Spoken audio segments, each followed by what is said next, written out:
અમદાવાદમાં science city બાદ જિલ્લા કક્ષાએ પણ મિની સાયન્સ સિટી ઉભી કરવાના ભાગરૂપે વર્ષ 2013-14માં 1.36 કરોડના ખર્ચે પંચમહાલના કાલોલમાં મધ્ય ગુજરાતની સૌપ્રથમ મિની સાયન્સ સિટીને મંજૂરી મળી હતી, જે વર્ષ 2016ના પ્રારંભે સાધનો સાથે સજ્જ બની કાર્યરત કરવાનું આયોજન હતું.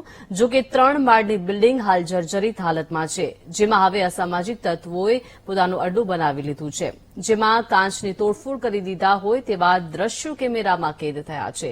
કાલોલ નગરપાલિકાના ચીફ ઓફિસરનું કહેવું છે કે આ લિફ્ટ અને વાયરિંગ જેવા ખર્ચામાં 22 લાખ જેટલો ખર્ચ કરવામાં આવ્યો છે. તે કામ પૂર્ણતાના આરે છે. તાલુકાના અંદર કાલોલ ગામની અંદર સાયન્સ સિટી બનાવવામાં આવી છે, જેનો ઉદ્દેશ સરકારશ્રીને એવો હતો કે ભાઈ સાયન્સ સિટી બનાવવાથી પંચમહાલ જિલ્લાના અને આજુબાજુ જિલ્લાના બાળકોને વિજ્ઞાનનું જ્ઞાન સારું મળે અને એમને વિજ્ઞાનમાં પ્રવૃત્તિઓ થાય વધારે, એવી એમની નેમ હતી ને એ અનુસંધાનમાં સરકારે ગ્રાન્ટ ફાળવી હતી.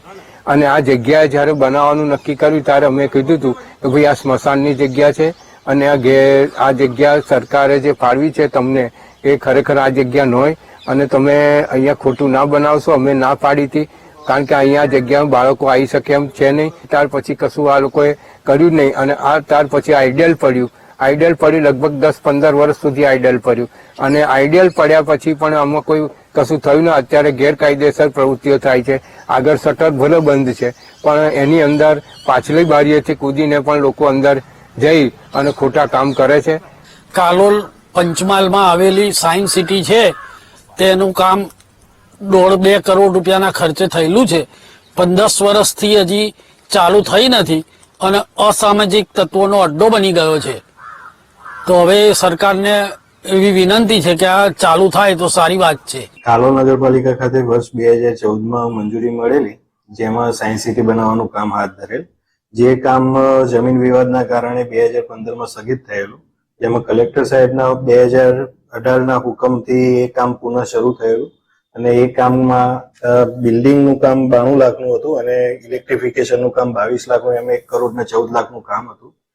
ને એ કામમાં અત્યારે ઇલેક્ટ્રિફિકેશનનું કામ હાલ બાકી છે. હાલ જે ઇલેક્ટ્રિફિકેશનનું કામ છે એના કોન્ટ્રાક્ટરને વાતચીત કરી આગામી 2 મહિનાની અંદર કામગીરી પૂર્ણ કરી અને જે બિલ્ડિંગ તૈયાર થાય એ પછી આપણે મામલતદારશ્રી તેમજ ઉપલા અધિકારીશ્રીઓનો અભિપ્રાય લઈ અને Gujarat council of science and ટેકનોલોજીને સુપ્રત કરવાનું આયોજન કરવામાં આવશે. સરકાર દ્વારા ગુજરાતની 2જા નંબરની સાયન્સ સિટી કાલોલ ખાતે ફાળવવામાં આવી. આ કાલોલ ખાતે ફાળવવામાં આવ્યા બાદ તેનો કેટલોક વિવાદ ચાલ્યો. વિવાદ ચાલ્યા બાદ તેનો જમીનનો વિવાદ ઉકેલાયા બાદ તેને બાંધકામ શરૂ કરવામાં આવ્યું.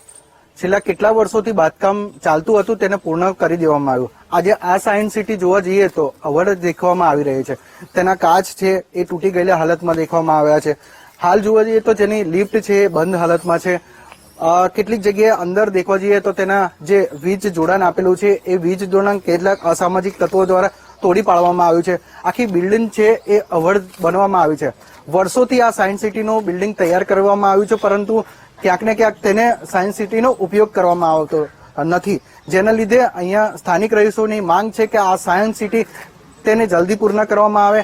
જો સરકાર દ્વારા સીધું લાઇઝનિંગ કરી અને આ સિટીને વિજ્ઞાન માટે જો બાળકોને ઓપન કરવામાં આવે તો આજુબાજુના વિસ્તાર તેમજ પંચમહાલના જે બાળકો છે એને વધુ જ્ઞાન મળી શકે હોય છે. પરંતુ આ ક્યાંક ને ક્યાંક તંત્ર અને જે અધિકારીઓ છે આને બિલ્ડિંગ ઊભું કરવા માટે જ અહીંયા તત્પર હતા. આજે સાયન્સ સિટી અવઢ પ્રજામાં પડી રહી છે, જેના લીધે સ્થાનિક બાળકોને અને આજુબાજુના બાળકોને લાભ મળી શકતો નથી. વિવેક સુથાર, વીટીવી ન્યૂઝ, પંચમહાલ.